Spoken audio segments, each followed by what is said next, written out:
Hi, welcome to my tube. My name's Marge. I'm a Heyoka. I'm an empath, and I just like to do these little talks. How I see things, and well, things are firing up, that's for sure.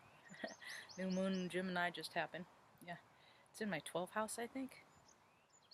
9th house? I can't remember. Anyway, it's in one of them. We all got each sign in us. That's what makes us relatable to everybody. You know, instead of I hate that in you, people should be I spotted I got it and I don't want to admit it. You know, I'm here to help change the dialogue in the world. People are talking about things a little bit different. I'm trying to line it up a little bit.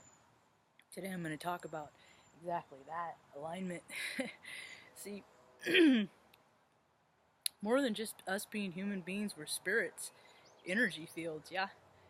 And for each person, there's 7.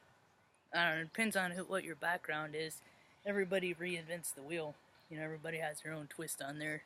But, you know, regardless, there's anywhere, depending on who your teacher is, 7 to 12 chakras. We're just going to talk about 7 today.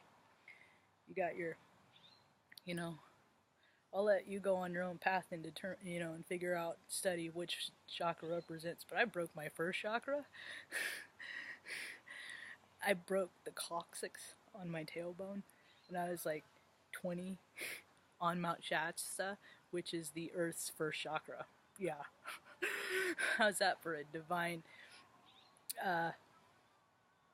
instance right there? My whole life has been like that. It's kind of funny. It's like it's a joke, and then I found out later I'm a Heyoka, and I'm like, oh, that makes sense. You know, let me be an example to you. So the 7 chakras, right? It's so interesting how, you know, I learn about things after the fact to verify, well, you know, you have your first chakra, and that's what keeps you grounded. That's what's supposed to keep you, you know, grounded to this earth and, you know, secure with it. How many people don't sit with their first chakra to the earth? How many people just don't in society do that out the gate, right? So what happens is once you start acknowledging each source, each chakra as a source of its own energy, and you determine what you need to do for you to balance that out, you know, because what happens is like people mistake their libido for Earth's energy, you know. They mistake it. They, you know, when their ego is too prevalent, then they mistake that as their libido, their sex drive, you know. But what it is, you're the same speed. There's a crow. You're the same speed as the Earth, and the shamanic resonance of the Earth is speeding up.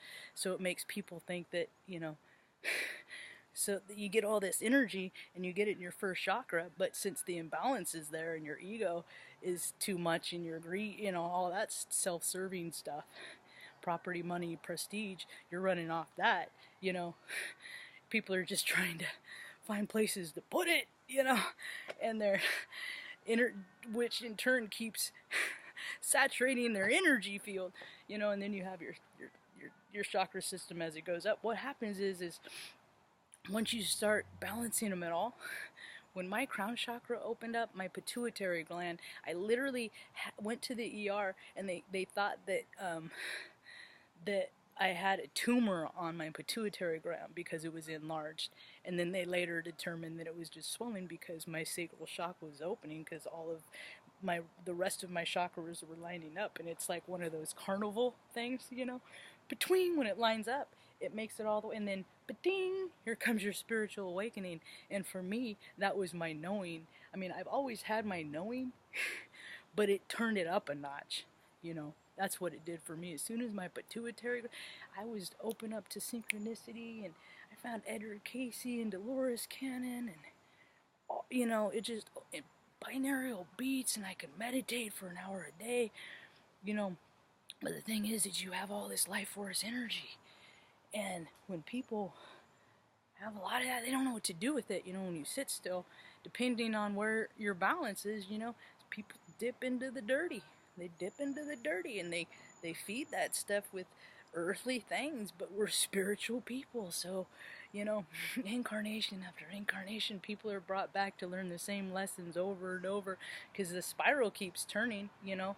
Our light gets cut off, we transition, we drop back into a different incarnation, and that spiral keeps on going. And the astrology that is showing up right now is making everybody wake up because we always have an opportunity to do right, and people keep living out of ego, and the world just keeps getting grosser and grosser.